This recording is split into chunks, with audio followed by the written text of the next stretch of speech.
Dito sa pagkatapos ng kanilang 10-day mission for election observation ngayong ating May 13 elections. Ang kanilang official report po ay susunod in 1 month's time at ito po ay sasubmit ng sekretarya sa COMELEC, sa PNP, sa AFP, sa DepEd at sa ilang pang mga concerned agencies na related sa ating election. So ito po yung naging yung COMPACT po ay nagsimula since 2001, pero noon wala pa siyang ginagawang mga international election observation missions.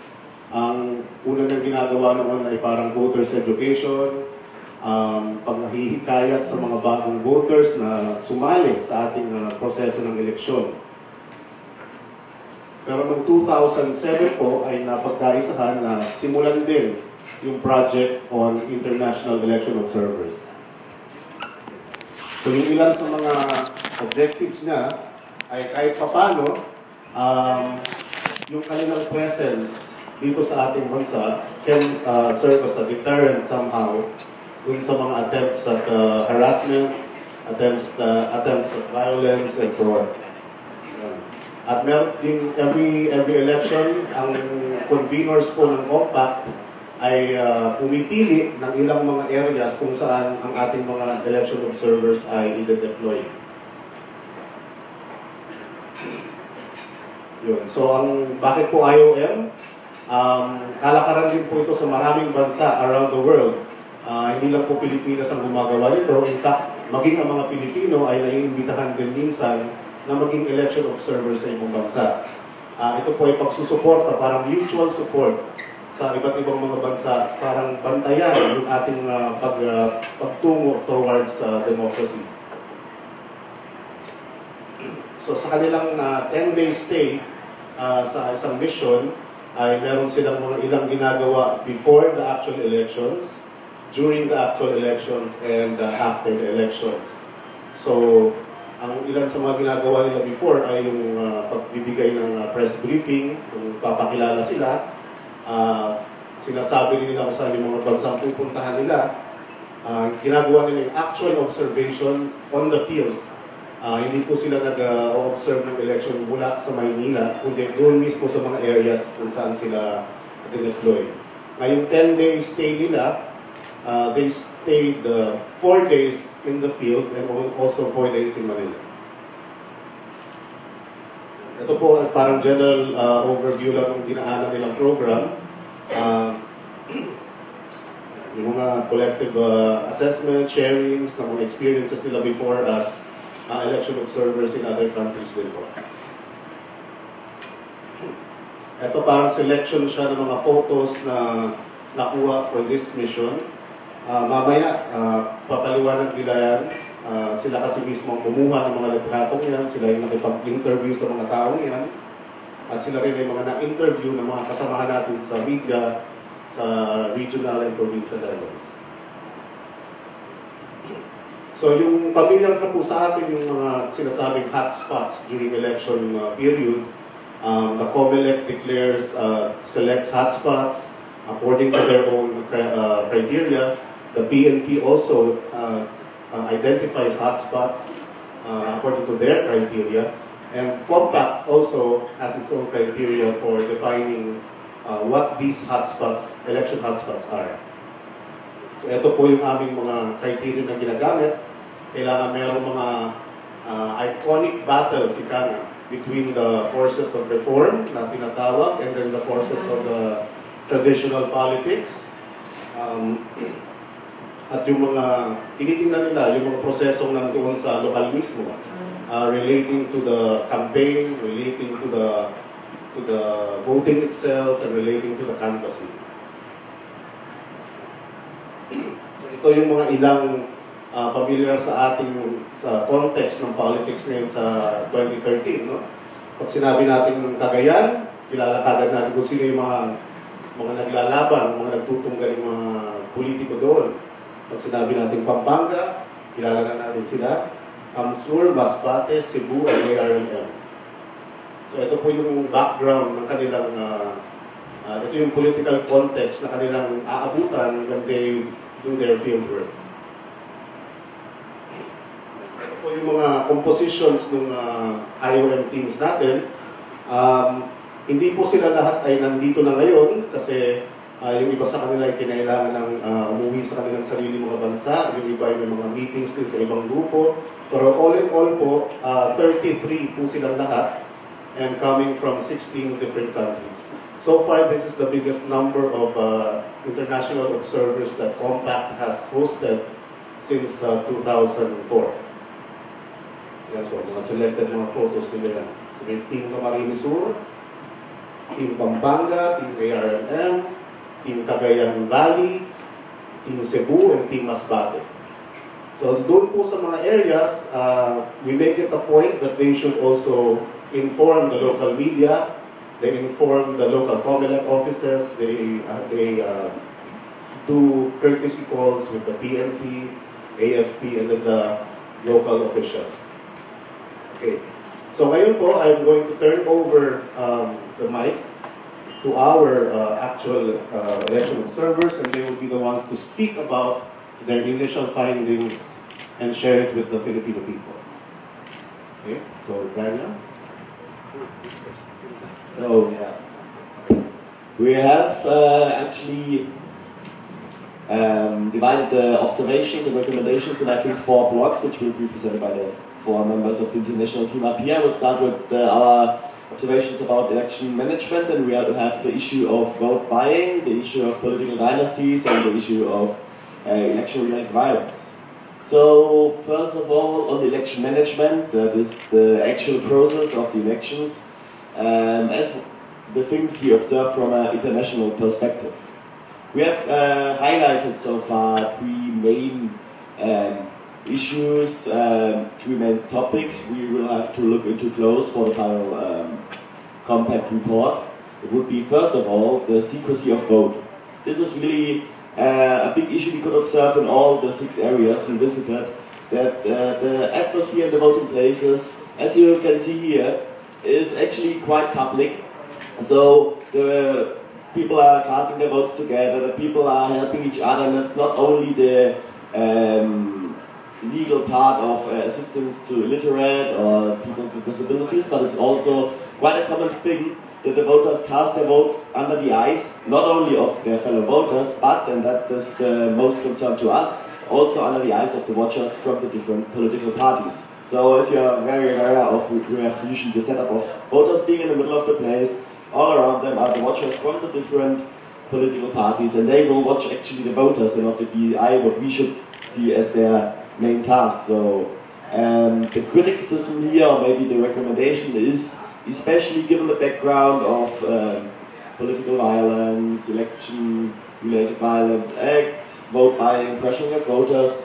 It is to the utmost importance for us as international observers to ensure the secrecy of vote, as into not putting the voters under pressure to ensure free and democratic elections.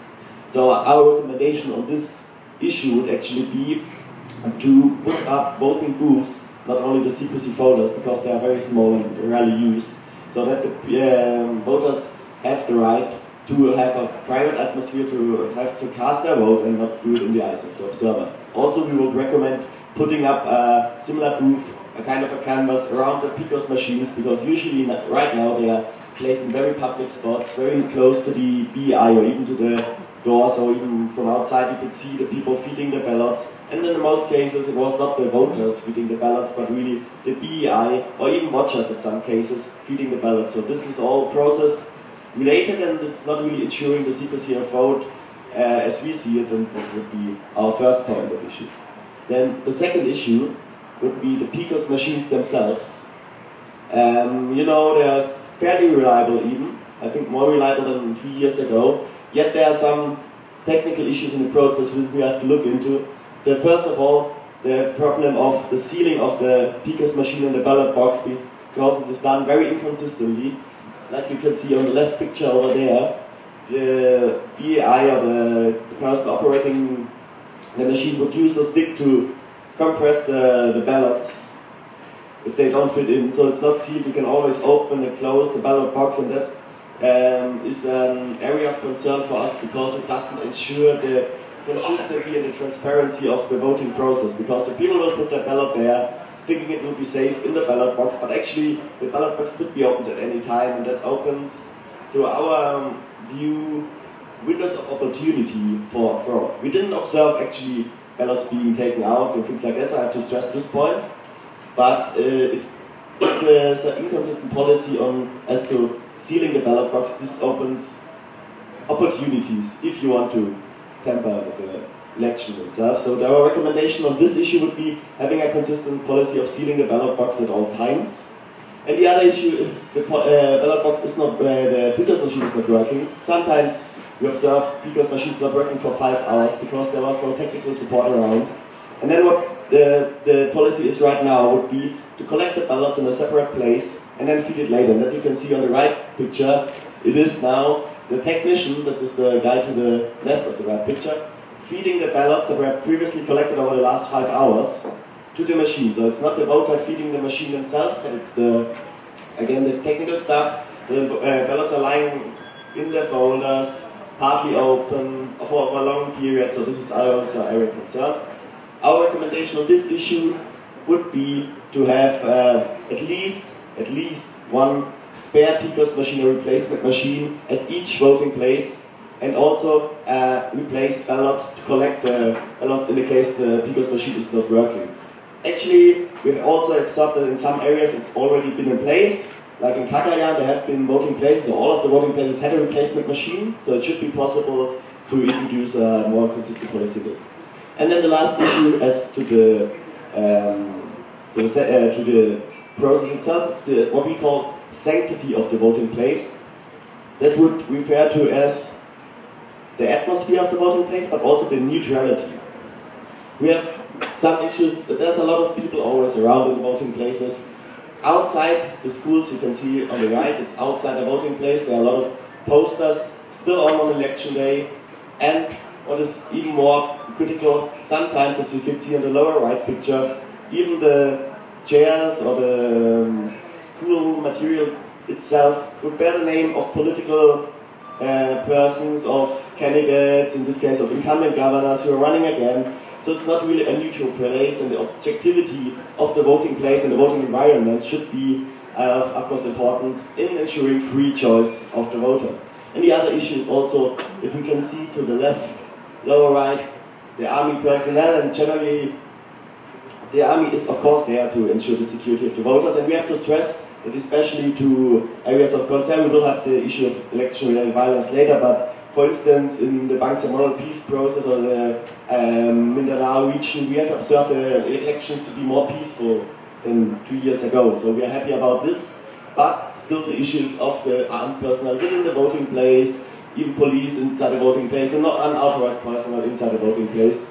So there the recommendation would simply be really enforce the laws that are already there to ensure the neutrality and objectivity of the voting place. So this would be our main areas of concern. The other areas concerning, you can see on the right, and it will be a few other points added to the final report, but these 3 areas really would be the main observations as to the voting process. Thank you, Daniel. Everything that Daniel mentioned and more will be included in the final report, which I mentioned earlier will be to follow in a month's time. Before we go to Maya, there's a request that we should do this for the photos. This is to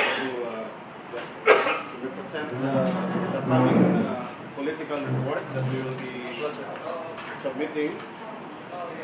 This is the end, so they are forced to stay.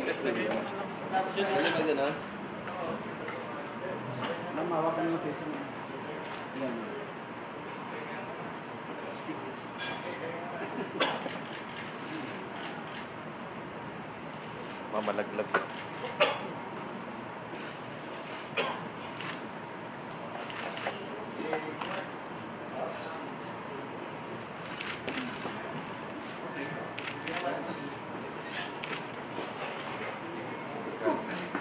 Compress kaya ko. Okay.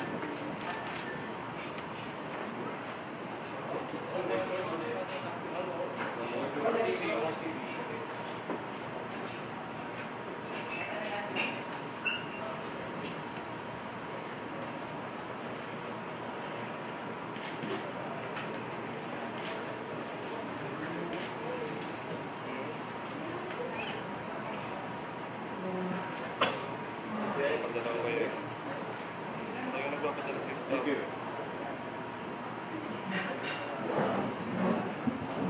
Okay, so we proceed with Ms. Maya Sara Lose from Denmark, who will be giving a report about vote buying. Vote buying. Do you know what the candidates said when we asked them about vote buying? Some of them laughed hard and said, it's part of the game. It's part of the political culture, it's how politicians are made, and it's how elections work in the Philippines. They say everybody does it, and they can't win without it. When they say this, they make vote buying okay. But vote buying will never be okay, because vote buying is one of the obstacles the Philippines have to ensure that you'll get a democracy one day. Therefore, we are also concerned that there seems to be credible indication of vote buying taking place in the Philippines.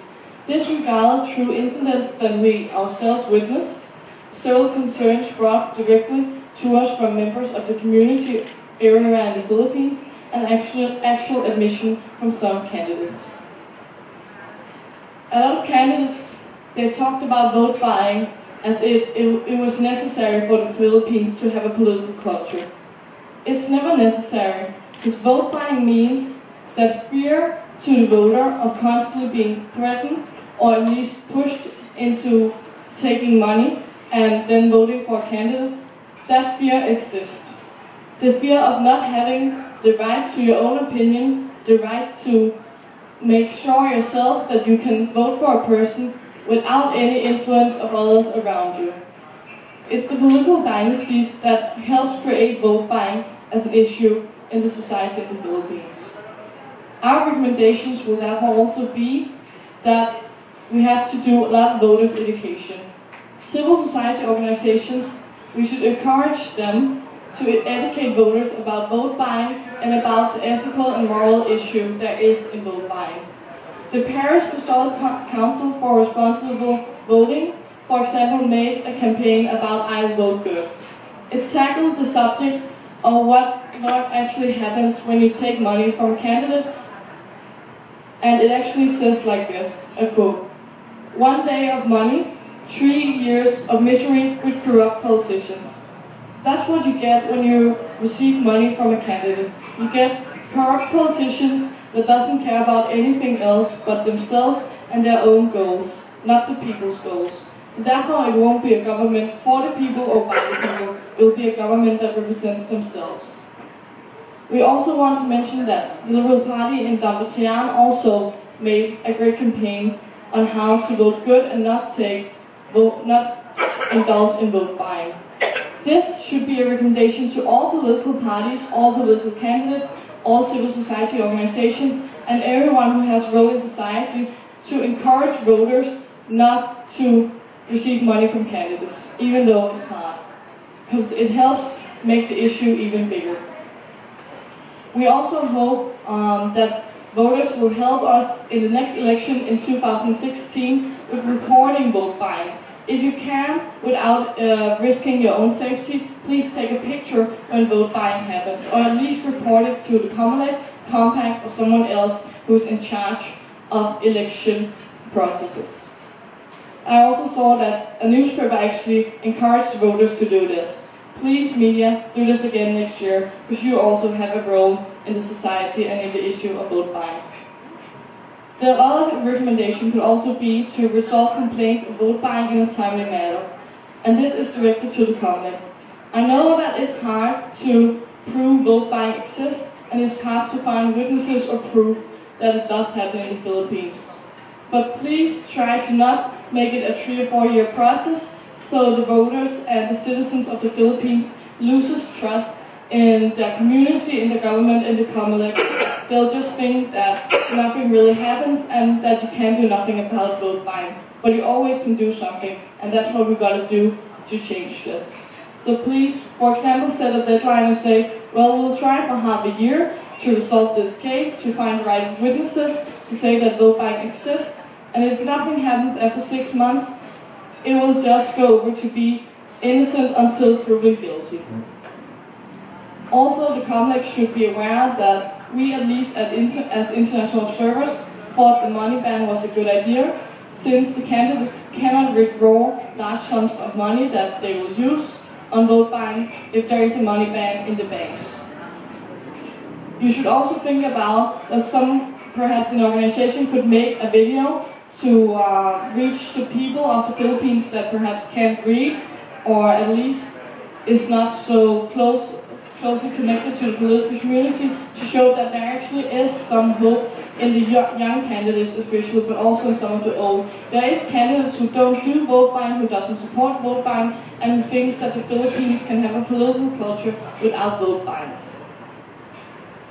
One last hope before I'll shut up is there was a young candidate in Damatayan. I won't say who, but let's just say after talking to 30 candidates about vote buying, and they all admitted that it was a big part of the political culture and something that just had to exist in the Philippines for you guys to have a parliament and an election process. This candidate said to us, "I will rather lose than use 3 million pesos on vote buying. Because those 3 million pesos on vote buying that are used is either government money, the people's money, the money that should be given to the community to create more jobs, more healthcare, better schools, better education, better roads, better tourism, etc.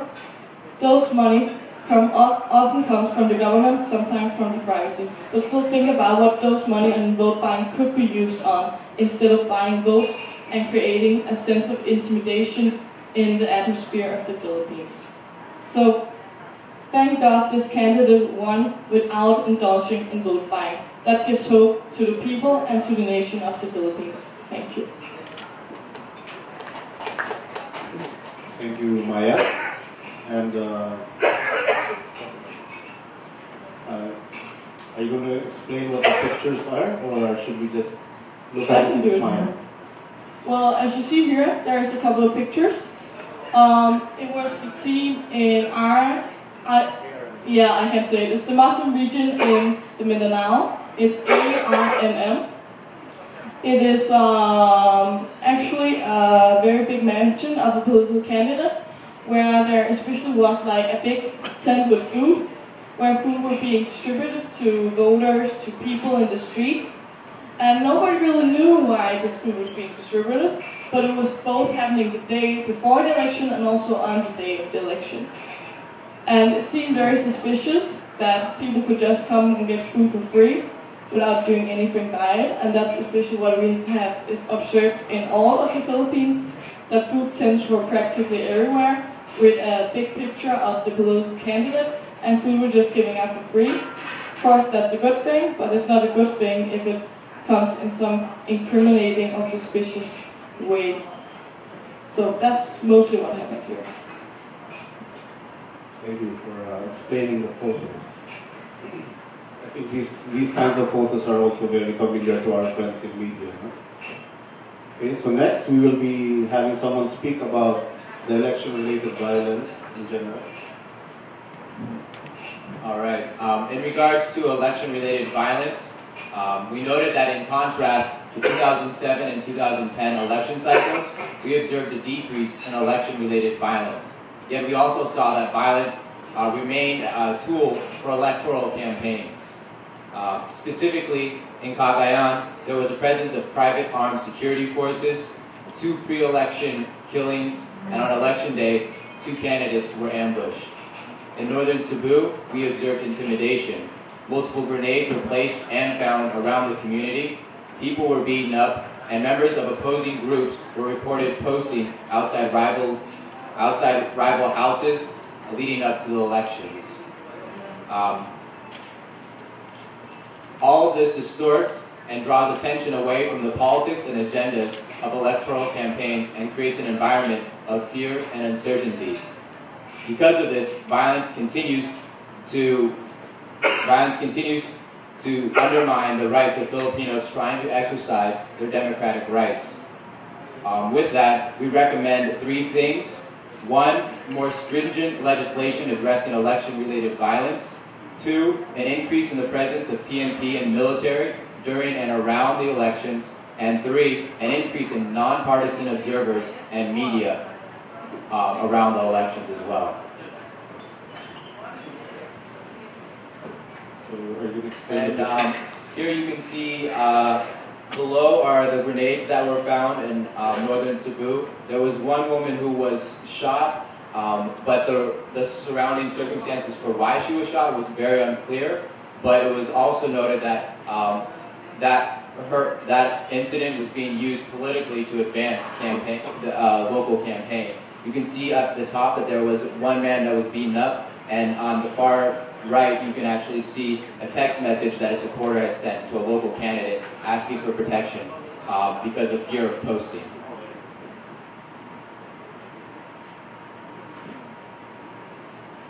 And I think, yeah, and there you can see the local military presence. Yeah. Thank you, Dante. And finally, for the fourth major issue, we have Ms. Jeline Avila, who will be talking about political dynasties in general. Good morning, everyone. In our observation, we saw a proliferation of situation at both the provincial and municipal levels, where candidates running for different positions came from the same families.